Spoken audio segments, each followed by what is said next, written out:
कौन बनेगा नेता। नगर निगम के चुनाव पास आने वाले थे। पूरे कानपुर शहर में टिकट को लेकर मारामारी शुरू थी, लेकिन सबसे ज्यादा चर्चा में वार्ड नंबर 40 की सीट थी। वो इसलिए क्योंकि इस बार वहां की सीट महिला के लिए आरक्षित थी। अब सवाल ये था कि चुनाव लड़ेगा कौन।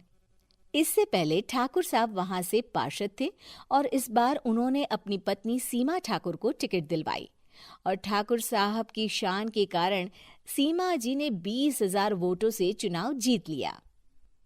अरे बधाई हो सीमा भाभी, अब तो आप वार्ड की पार्षद बन गई हैं। अब तो हमारे काम आप ही करवाएंगी। अरे ये तो सिर्फ नाम की पार्षद बनी है, वो तो महिला सीट आ गई, वरना पार्षद तो मुझे ही बनना था। अब भले ही चेहरा इसका होगा, लेकिन पावर तो मेरी ही होगी। अरे वाह भाई साहब, क्या दिमाग लगाया है आपने भी। आइए आप लोग, खाना लगा दिया है सबके लिए। सीमा जी पार्षद बन चुकी थीं, फिर भी उनकी एक ना चलती। सारे काम ठाकुर साहब खुद ही संभाल लेते और जहां जरूरत पड़ती वहां सीमा जी का अंगूठा लगवा लेते। सीमा जी ज्यादा पढ़ी लिखी भी नहीं थी। एक दिन ठाकुर साहब और सीमा एक प्रोग्राम में जाते हैं। अरे ठाकुर साहब, आप आ गए। ओहो, पार्षद मैडम भी आ गई हैं। स्वागत है आप दोनों का। लगता है हमारे पार्षद फंड का सही इस्तेमाल हो रहा है। चलिए अब उद्घाटन करते हैं। ये लीजिए ठाकुर साहब कैची, आप ही सबसे पहले प्रवेश कीजिए। सब लोग आगे निकल जाते हैं और सीमा जी पार्षद होने के बावजूद भी पीछे खड़ी रह जाती हैं। वो देखती हैं कि वेलकम बोर्ड पर उनका नाम है, लेकिन महिला होने के कारण कोई उनका सम्मान नहीं कर रहा। अगले दिन एक आदमी उनके घर आता है। अरे ठाकुर साहब नमस्कार। कल ना हम नोटिस किए कि हमारा घर तो अवैध है और नगर निगम वाले उसे तोड़ने आ रहे हैं। अरे कुछ कीजिए ना ठाकुर साहब। देखो भाई, मैं तो ज्यादा कुछ कर नहीं सकता, पर अगर तुम सबकी जेब गर्म कर दो तो कुछ हो सकता है। कुल मिलाकर 4 लाख लगेंगे। अरे 4 लाख ठाकुर साहब? अरे भाई, मैं अपने लिए नहीं मांग रहा हूँ। दरोगा है, इंजीनियर बाबू है, बड़े साहब है, सबको देना पड़ता है ना थोड़ा थोड़ा। बोलो है मंजूर? तभी वहां अचानक सीमा जी आ जाती हैं। अरे ये आप क्या कर रहे हैं?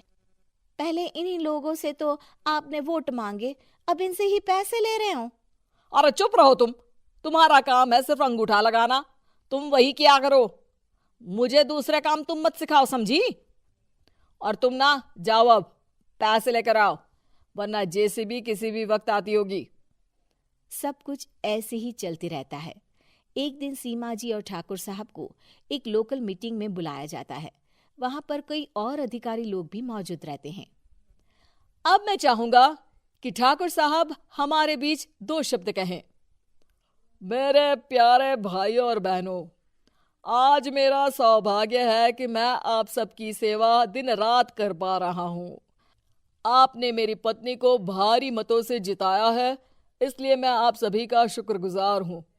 मैं आप सबसे वादा करता हूं कि हमेशा की तरह हमारे वार्ड में किसी को कोई तकलीफ नहीं आने दूंगा।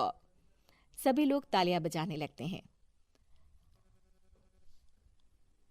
अब मैं माननीय पार्षद मैडम को स्टेज पे बुलाना चाहूंगा। अपने नाम को बुलाया सुनकर सीमा जी एकदम चौंक जाती है। उन्हें बिल्कुल उम्मीद नहीं थी कि इतनी बड़ी जगह उन्हें मंच पर बुलाया जाएगा। जैसे तैसे वो मंच पर चढ़ती हैं।